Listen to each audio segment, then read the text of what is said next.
The Polar Bear Werewolves, or the Snow Devil Dogmen. Welcome to Scary Stories. This time we've got another collection of stories which all have an overlapping quality with each other. In this case, it's that these are sightings of white dogmen or werewolves. Real werewolves seen in the snow. Now, these two seem to fit together to me. I guess we'll find out if you agree or not. Now let's kick it off with this one right here, which the story submitter calls, "Me and my brother seen some frozen cave dogmen who came to life." Dear Scary Stories NYC, me and my family went to camping in the garden of my father, which is a place we park our RVs sometimes. Now, this time it was last winter, and it was really super cold. It gets colder up there sometimes than it gets anyplace else. It looks on a map like it's located in the middle of all this natural wild area. And technically it is. But when you zoom in, you can see that it's in a small town, not in the middle of nowhere. You can go walk in nature, you can hang out by the river, but it's got roads on either side. It's not in the wilderness. So even though it was a really cold night, me and my brother Todd had to get away from our grouchy parents who were arguing about what temperature the RV's heaters should be set on. We bundled up, but it was still brutally cold out there. I don't think it had started snowing yet for that day, but it had been snowing a lot in the recent past, and it was overcast and windy. We wrapped ourselves in scarves to warm the air up enough to breathe, and I remember icy snow being blown into my eyes by the wind. After a few minutes of this, I realized we weren't having much fun. It took all our energy just to move forward in this weather, and we weren't even having a conversation as we marched along. I was about to tell my brother I thought we should go back, when he pointed out that he saw a cave. I think I said before that we had been to camping in the garden of my father already, and we had also walked through those woods across the street from the park before too. There wasn't ever a cave there before, yet we were both seeing it with our eyes.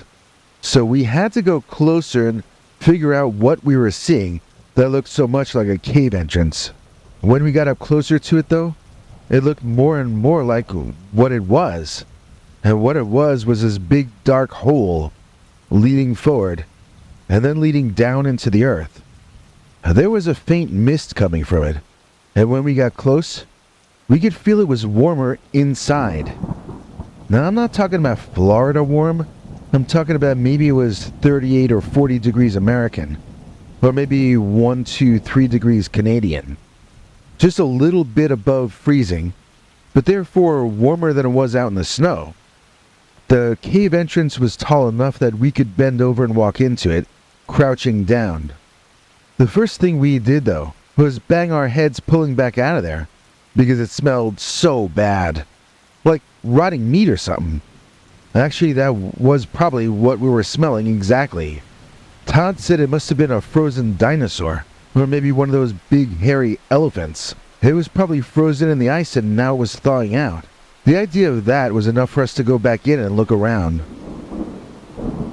We breathed through our mouths with scarves wrapped around, but it still made my eyes water, and I kept fighting the feeling that I should gag. When we got inside, we tried to take pictures, but none of them came out. Our flashes wouldn't work on either phone, and the photos were out of focus too. Now I was expecting to find the kill cave of some carnivore, but this place was not that. It was full of animals, but they were not ones that had been eaten, like they weren't vegetarians or deer or squirrels. They were these animals that we at first thought were polar bears, but then we could see that they were actually big dogs. They were all standing up on their hind legs, and they had icicles coming off of them or hanging from them. There were 3 of them, but the third one had started rotting away in places. That must have been the source of the horrible odor. And since the icicles hanging off of these things were dripping water, it looked like the other 2 were going to start rotting openly soon too. We tried again to take pictures, and the phones made that camera sound, but this time they didn't even give us a blurry or dark picture. It only made that camera sound but never took a shot. It stunk to high heaven in that cave, so we decided to go back to the RV. Maybe we could break up our parents fighting for a second with this story. But before we left, my brother silently nudged me and pointed out something I had not been noticing. One of those polar bear dogmen or werewolves seemed to be moving one of his clawed fingers.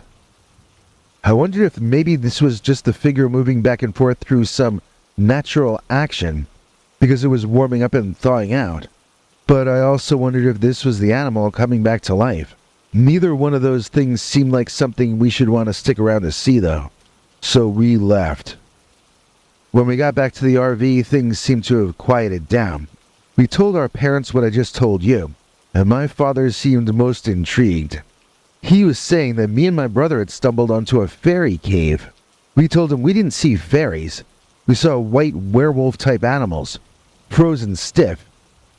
Dad said he thought that although what we had seen was real when we saw it, we're also lucky we got out of the cave in time, because it probably already had ceased to exist, at least in this reality.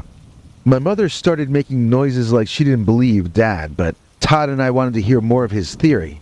So Dad said he figured that the cave popped into existence and then back out, and if we stayed in there, we might never have gotten home. Mom said Dad was being dramatic, and that we were just describing a scene from Frankenstein Meets the Wolfman. The two of them bickered about it. Todd shouted that a white werewolf was outside the window. It was a different one from the ones we had seen, but it was also frozen and thawing. Dad turned to my mother saying, "Ha, so you didn't believe my theory, eh? Well, there goes the proof right outside." And then Mom turned the tables on him, saying that it was his theory that the cave blinked out of existence. If so, then why did a monster follow our sons home from it, if it didn't exist any longer? So the two of them were screaming like idiots at each other once more, and me and my brother Todd, we were watching the monster walking around outside. We saw it shake one of the other RVs, but nobody came out when it did, so then the monster walked off into the woods. In the morning, all four of us went to where me and my brother had seen the cave, but there was no cave there any longer. Nothing that even looked anything like a cave was there. It was just nature, you know? Just snow. My brother Todd says maybe the cave heard my parents arguing from a ways off and just split, like we wished we could have done. Maybe their unending stupid pointless bickering just scared the cave system away. But in either case, me and my brother seen some frozen cave dogman who came to life. The Three-Fingered White Dogman. Dear Scary Stories NYC, I'm going to tell you the tale of how I saw a three-fingered white dogman in York County, Pennsylvania during a snowstorm when I was a kid. My father saw it as well, but he is no longer here to corroborate my story. York is on the southern border of Pennsylvania, down by Maryland. It's just to the east of this mountain range which stretches down south through West Virginia. It pretty much defines the border between Tennessee and North Carolina.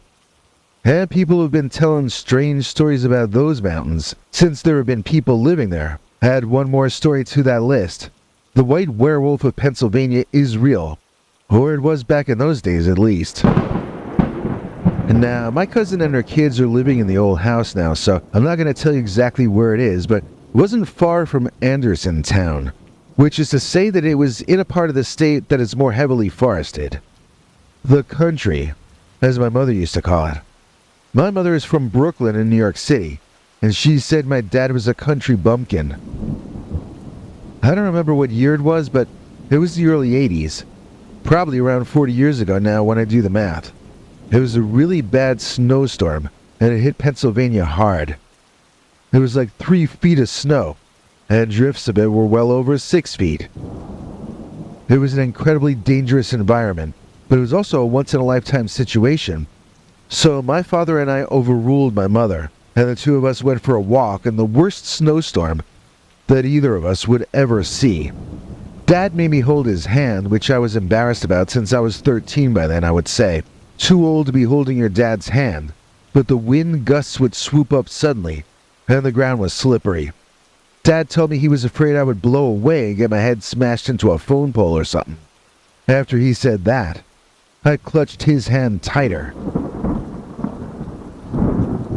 So we had deliberately wandered toward a patch of woods near us to see what the storm looked like in there. And that was when we saw it. There was a man walking out of there. A big, huge, pale white man. I don't mean Caucasian. I mean he was a color much like the color of the snow. Of course, Dad and I stopped to stare. And when the man saw us, he immediately crouched down, as though we wouldn't see him if he made himself a bit smaller. He was probably still taller than my father, even crouched down though. So nobody ever believes this next part, but we started slowly walking toward that creature, and it started creeping up on us. I don't know why nobody believes this part, since all I'm saying is that we were curious about it, and it was curious about us. I don't think it had seen humans before, and I know we had never seen a snow devil dogman like this monster. He had 3 clawed fingers on each hand, and he sort of held them out in front of himself like a monster in an old silent movie. It was like he was trying to look scary on purpose, and instead it had just made us curious. So this thing had red eyes, but I didn't see any of the glowing eye stuff that some people talk about in terms of dogmen.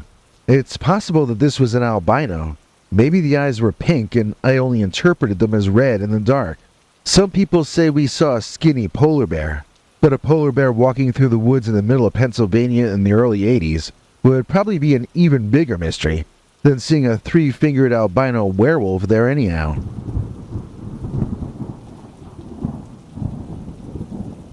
I have no idea what that was, but it decided that it didn't want us getting any closer to it. The beastman sort of roared, or maybe just wanted us to see its fangs, which were impressive. It looked as though all his teeth ended like daggers. Every tooth was a canine in this canine. Dad pulled me behind him and we both moonwalked out of there. That was an 80s expression invented by Michael Jackson. I don't know if it survived into this century. I mean to say that we kept our eyes on that creature, but we walked backward and away from it. When it seemed satisfied that we were backing down, it turned around and headed back into the woods, the way it had come out.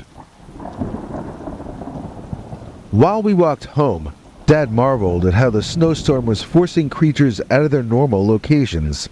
He wondered out loud where that werewolf-like creature had come from. Maybe it normally lived up in the mountains, and the snow forced it down into the valleys to look for food or shelter. That made a lot of sense to me, but Mom made fun of both of us when we got inside. Mom was always calling people liars and stupid. She insisted she knew better than everyone. I guess soap operas must have given her this encyclopedic knowledge, I'm not sure.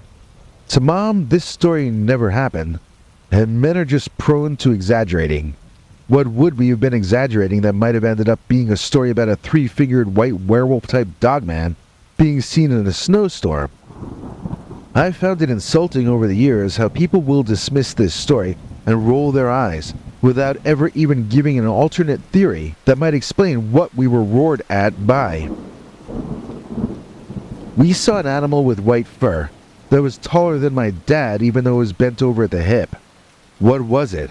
I say a Pennsylvania dogman, but since there's no animal with that name that is officially considered in existence, who knows what I'm saying when I say that? More recently, I've made friends with an elderly gentleman who has lived his entire life in the hills over there. He tells me, and this is his opinion, not mine, but he says that the creatures like the one me and Dad saw walk out of holes in the air. He was calling them holes in the ozone, but I later learned that he just thought that was a funny thing to call them. They were actually holes in the air up on those mountains, and you could walk into those holes to go somewhere else. Also, things like that 3-fingered dogman could walk out of the holes and go down to the valley to visit on some humans. I asked the man if the holes were more likely to happen in bad weather, and he insisted that the opening of these holes causes bad weather.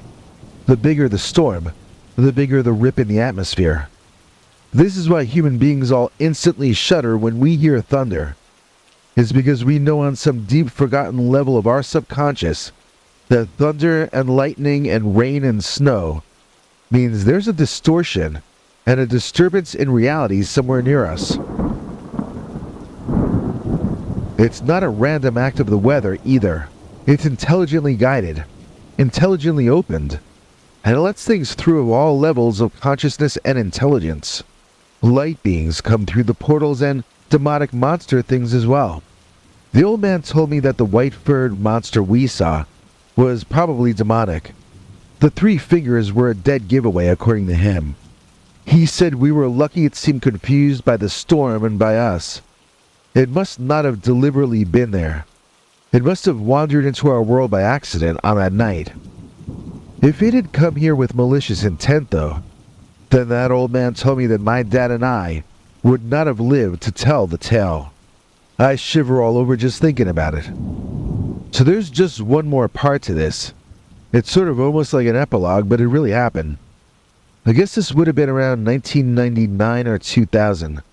I was in my later 20s and I got into Philadelphia with some friends to see some bands play. I was driving on the way back and we were on some highway going west. Oh no, wait, I remember, it was the Lincoln Highway, the one with all the stores on it, but it was late at night and most everything was closed down and dark. I could swear we were somewhere around Sadsbury Township when this happened, but I can't see anything on the map that looked like the spot. It was wooded on both sides and I don't see that happening around Sadsbury on Google Maps. Anyway, to get to the point, somewhere coming back, we were on a little two-lane highway, and this big white dog ran across the road in front of us. It was far enough away that I didn't have to hit the brakes before it was gone and back in the woods, but it was close enough that everyone in the car saw it and went, "Whoa, did you see that?" And they all saw it sprint across the road on all fours, but I, as the driver, noticed it a split second before the rest of them, and when I saw it come out of the woods, it did so on its two hind legs.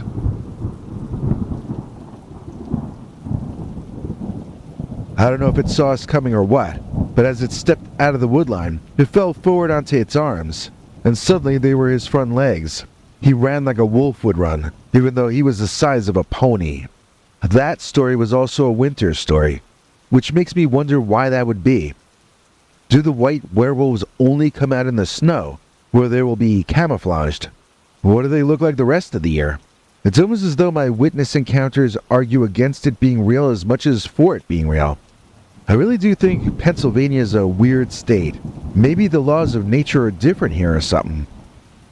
I've got no better explanation for the three-fingered white dogman. It's a classic rollover, play with the scary stories, got it. It's a classic rollover, money and it's never going to go. Available in white, black, navy, gray or pink. Link is in the description.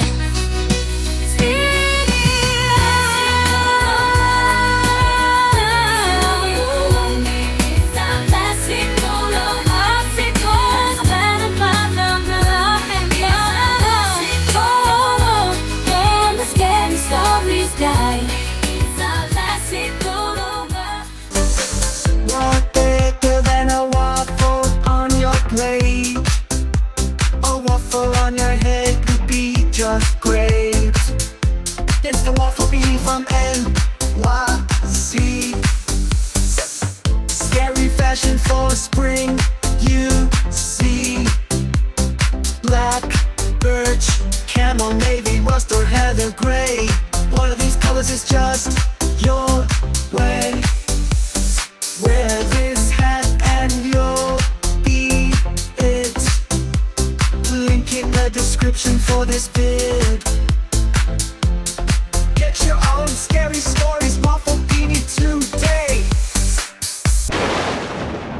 Thanks, Biggie, and thanks to all of you for watching this far. If you liked it, please click like. If you'd like to see more of our work, please subscribe. And also click that bell icon if you'd like to be notified when we put out a new episode. To become an executive producer, you can donate to us through the thanks button under each of our videos, or through our paypal.me/PeterBernard209 page. To receive cool perks like secret uncensored Dogman episodes far too wild to ever run on this channel, you can become a YouTube channel member by clicking the join button, or join our PayPal subscribers club at peterbernard.com. Joining either at the $3 a month level or above gets you access to our over 25 hours of secret uncensored Dogman stories available nowhere else. Do you have a scary story about Dogman or some other kind of high strangeness that happened to you? Let us know by emailing us at scarystoriesnyc@gmail.com or by leaving us a voicemail message at 804-LA-SCARY. You may need to call back on that one. It cuts off after I think 3 minutes. And if you don't want to do any of that stuff, thank you for simply watching to the end. Good night, and have a scary tomorrow.